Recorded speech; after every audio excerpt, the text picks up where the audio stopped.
नमस्कार दोस्तों, स्वागत है आपका द न्यूज लॉन्चर के इस यूट्यूब मंच पर।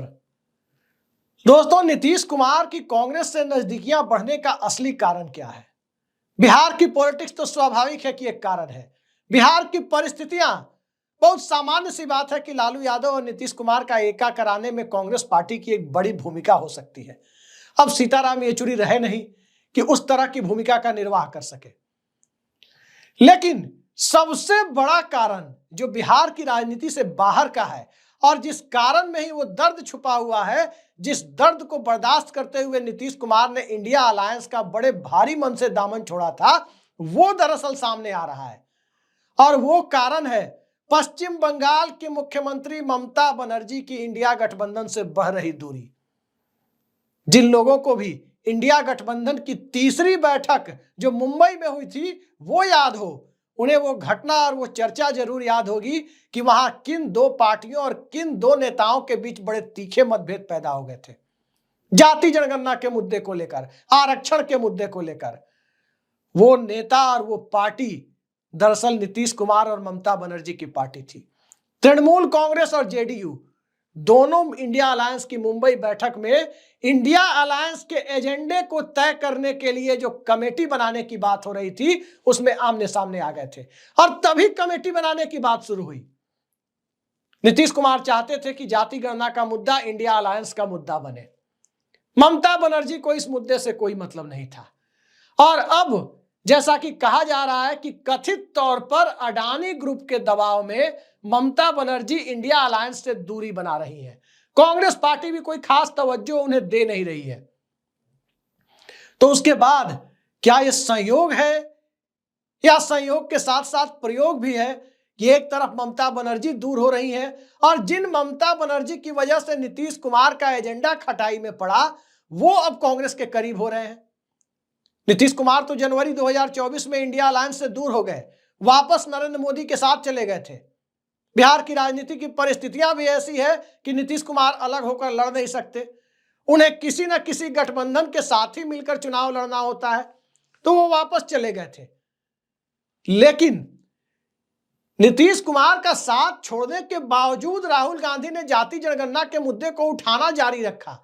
भले ही वो मुद्दा औपचारिक तौर पर इंडिया अलायंस का मुद्दा नहीं बन पाया, भले ही आरक्षण और जाति जनगणना का मुद्दा देशव्यापी मुद्दा इंडिया गठबंधन के बैनर तले नहीं बन पाया, औपचारिकता का समावेश उसमें नहीं हो पाया, लेकिन मुद्दा तो राहुल गांधी ने बना दिया, मुद्दा तो अखिलेश यादव के पीडीए समीकरण ने बना दिया, मुद्दा तो संविधान बचाओ का भी जुड़ गया।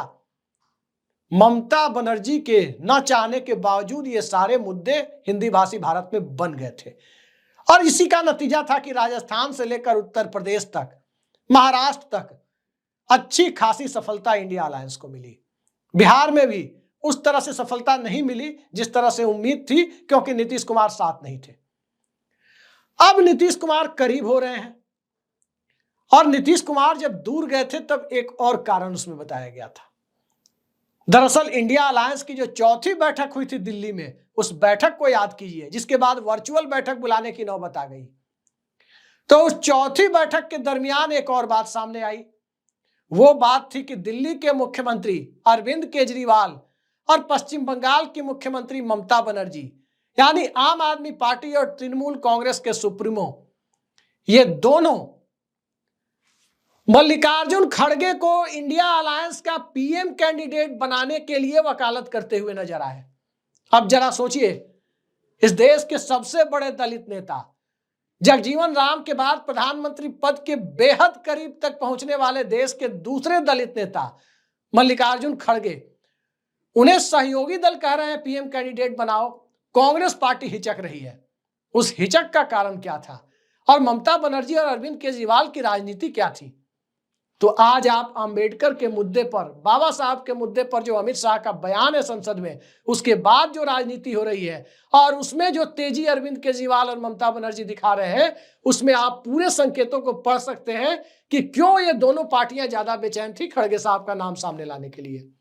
क्योंकि कांग्रेस अगर इन दोनों के द्वारा खड़गे का नाम उछालने के बाद यदि खड़गे साहब का नाम सामने लाती तो क्रेडिट कांग्रेस को नहीं, क्रेडिट अरविंद केजरीवाल और ममता बनर्जी को मिलता और ये दोनों अपने अपने राज्य में दलित, वंचित, शोषित की राजनीति के सबसे बड़े चैंपियन के तौर पर खुद को सामने लाते।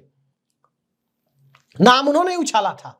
जैसे 2002 में सबसे पहले एपीजे अब्दुल कलाम को राष्ट्रपति बनाने का मुद्दा मुलायम सिंह ने उछाला, और जब उछाला तब अटल बिहारी वाजपेयी के नेतृत्व वाले एनडीए ने उसे तवज्जो नहीं दी। जब किसी नाम पर सहमति नहीं बनी तो एनडीए संयोजक जॉर्ज फर्नांडिस ने मुलायम सिंह के द्वारा उठाए गए नाम यानी कलाम साहब के नाम को उठा लिया। और कलाम साहब के नाम को उठा लिया तो भला विरोध कौन करता? आइडियोलॉजिकल पॉलिटिक्स करने वाले लेफ्ट फ्रंट को छोड़ करके किसी ने विरोध नहीं किया। तो उसी तरह से जैसे मुलायम सिंह यादव उत्तर प्रदेश में अल्पसंख्यक मतों के एकमात्र दावेदार के तौर पर लंबे समय तक रहे, चाहे वो कार सेवकों वाले मामले से हो, चाहे वो बाबरी वाले मामले से हो, और चाहे बाद में जो अंतिम सिलेबस उन्होंने उस वोट बैंक को सिक्योर करने के लिए जोड़ा था, वो कलाम साहब का राष्ट्रपति पद के लिए नाम उछालकर उस वजह से हो। यही राजनीति दलित वोटों को लेकर ममता बनर्जी और केजरीवाल करना चाहते थे, जो कांग्रेस ने नहीं किया। तो बड़ा कारण यह था कि इनकी दावेदारी को कैसे कमजोर किया जाए, नीतीश कुमार की दावेदारी को। तो नीतीश कुमार की दावेदारी को कमजोर करने की मंशा से जो खड़गे का नाम उछाला गया, इस बात को लेकर सब समझ गए कि असली खेल क्या है।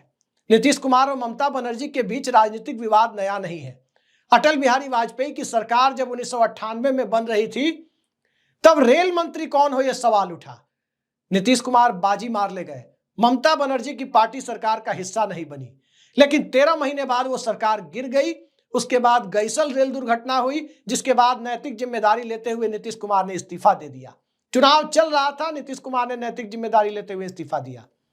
चुनाव खत्म हुए, 13 अक्टूबर 99 को जब तीसरी बार अटल बिहारी वाजपेयी प्रधानमंत्री बने, उस वक्त ममता बनर्जी रेल मंत्री बनाई गई और नीतीश कुमार भूतल परिवहन मंत्री बनाए गए। तो ममता बनर्जी का रेल मंत्री बनने का सपना नीतीश कुमार को किनारे कर पूरा हुआ।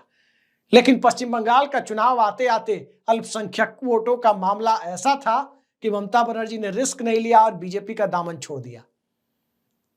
कहा गया तहलका कांड और इन सब की वजह से छोड़ा, लेकिन मूल मुद्दा यही था। फिर वापस नीतीश कुमार को रेल मंत्रालय मिला, और नीतीश कुमार को जब रेल मंत्रालय मिला, तब एक बार फिर नीतीश बनाम ममता हो गया।